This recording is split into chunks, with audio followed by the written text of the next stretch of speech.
So let's just jump straight into it. On the sixth day, God created Adam and Eve. He created Adam and Eve because Adam was lonely. Then he used the rib to then make Eve. So then now he wanted them to procreate and to make more human beings onto the earth. So then he told them that they could do anything on the Garden of Eden, but not to eat of the tree of knowledge. I would say they didn't care, like they went on about their business, but then the serpent came.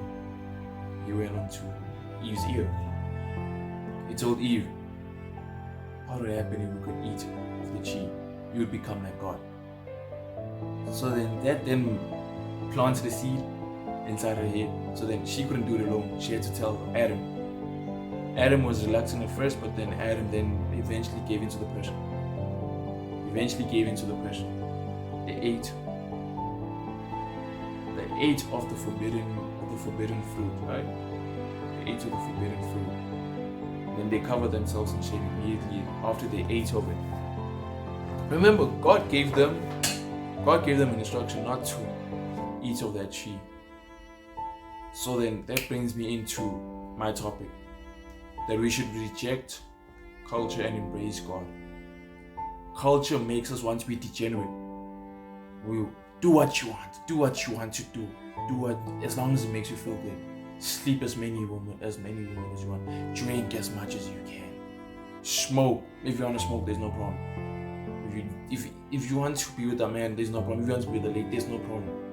Where there's no rules. Just do whatever you want to do. Just do. As long as it makes you feel happy. Whatever makes you feel happy is right. Whatever makes you feel happy is right. No. Because there are some people that derive the joy from stealing and molesting. They're happy. Is that right? No, it's not right. So then, we've been following this way. We've been following do what you want to do for many years, but then how come as each and every year passes, the statistics and research show that more and more people are depressed? How? What's going on? What's in the store? What's wrong? And that clearly shows that way that we've been doing was not clearly working. It was not working. Because when you do what you want to do now look at you're depressed now. You're depressed. But then, let us then put it over to God. To God, Christianity. God does not want us to live in sin. He does not want us to blatantly live in sin because He knows the repercussions. God made us and He knows what's good and bad for us. Just like a person that creates a hairdryer. He knows that, okay, if you want to use the hairdryer, just put it on the plug and then plug it on, put on the switch, and then it's gonna work. But then do not put the hairdryer in water. So then now let's bring it back to human beings. God knows that we need to be closer to Him, but then we need to be further away from sin, because I love using analogies because it gives you a clearer visual.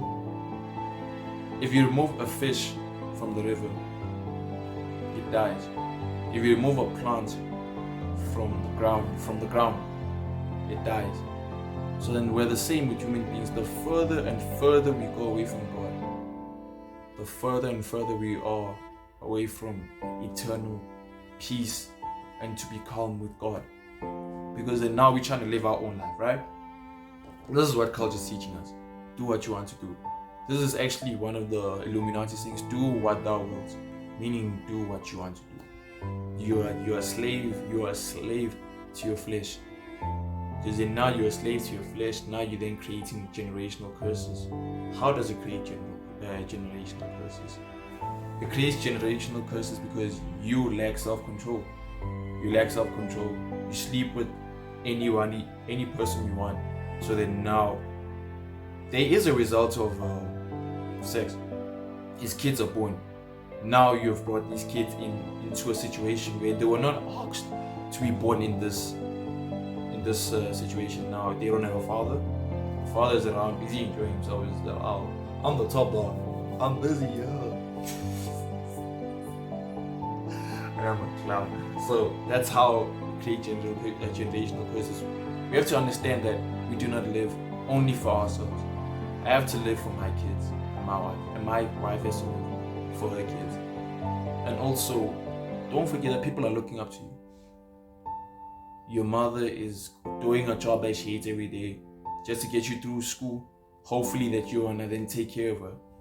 But then you are busy partying, living YOLO, living life like you only live once. But when you go through that stage of in your 20s now, you actually wake up to reality now.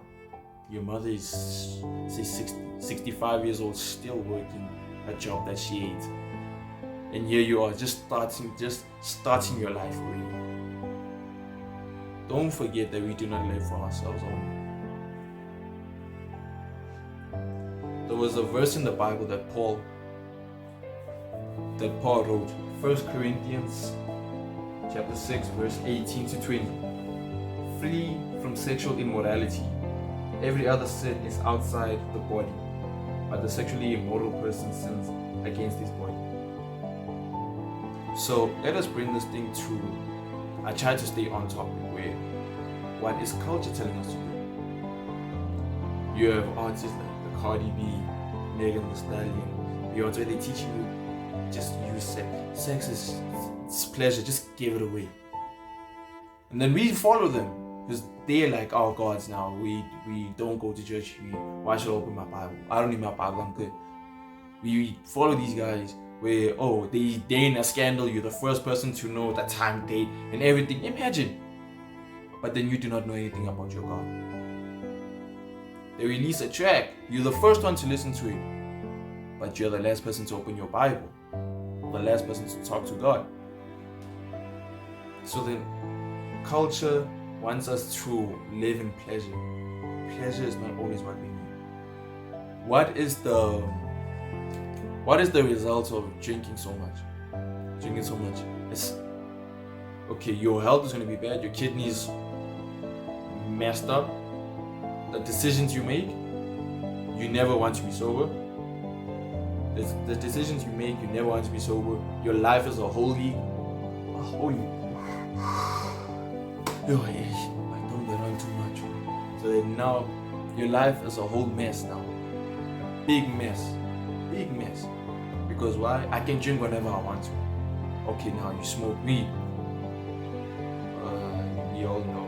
You get high of weed. You're like, nah, weed doesn't actually do it anymore. You go to ecstasy. I do not know these things, but then you eventually go higher to a place where you now you need more. You can't get more. You're in the final stage, my guy. You're the boss now. There's nothing that can get you high now. So then each pleasure has got an output, and the output is always ugly. It's always ugly. It's always hideous. If I could find another word to use for hideous, I'll use it now. So how do we do this? How do we reject culture and embrace God? Firstly, it starts by the things that we consume. If you are watching content where it's just a bunch of degenerates every day, just doing degenerate stuff, as I mean degenerate, doing what they want to do, you're obviously going to then consume it. So then the content, so then now you're gonna have to then switch it over. Remove it, change the whole thing. Now you're gonna have to then, okay, watch more videos about the Bible. Okay, Genesis. Okay, what is Genesis? Okay, I read the Bible, but I don't understand. Let me watch a video about that. So then, do you see? You watch about that. Okay, you watch something relating to God. You do not understand something. These people that understand on YouTube, you search it down. So then, this is how it starts changing. You watch content, but if you see that it's going against everything that God stands for, you put it aside, throw it aside. Because what does the Bible say? If your eye causes you to sin, pluck it out. Because it's better to go into heaven with one eye than to go to hell with both. None of us want to pluck out our eyes. You want to see, so no one wants to pluck out their eyes. But then use it in a figurative sense. If this friend is causing me to sin, you cut it out. If this show is causing me to relapse, you cut it out. If this and that, you cut it out. But then you then replace it with godly values. Godly values. Also the songs you listen to. Degenerate music. Degenerate music. You do not know what effect does this have on your mind. And the things we have become so oblivious where we don't even see this thing. We don't see it. It's in our eyes. It's in front of you. You can see it. Just like, was it 3-4 years ago, the Utopia concert for Travis Scott, when many, what is it? It's like a marsh pit. I don't understand. But then what I understand is that people were sacrificed that day. And how do I know? There is a poster. There's a poster that I saw. There was a picture that I saw. There was a poster of the concert where it says "see" on the other side. But we're like, nah, this happens maybe marsh pit. No, it's not supposed to happen. Why must I go to a concert where my expectancy to live is not 100%? Then now you're putting yourself at a battlefield you do not know. Okay, look at Doja Cat. May God help her. Like, you can see what's happening. I don't even need to say anything. I don't even need to say anything. You can see what's going on with her. And then Megan Thee Stallion releases a new video. I don't even want to talk about it, but it was too explicit. I'm like, bro, this is YouTube. I haven't even gone into Google. This is YouTube. But then we're gonna be oblivious, ignorant, because we choose to be ignorant to the truth. We do not take the signs. Because then, imagine you just walking down the street, you hear a gunshot, instead of, hey, and run. You're like, nah, it happens. You go, then eventually you die. But then where were the warning signs? You know, God, where's the warning signs? The warning signs were clear. The blasphemy that is in the modern day society. So then, this topic is a broad topic. So you can tell me in the comments what is your interpretation of reject society and embrace God. Don't forget to like, comment, and subscribe. Well, I'm out. I'm gone. Adios. Au revoir. Goodbye.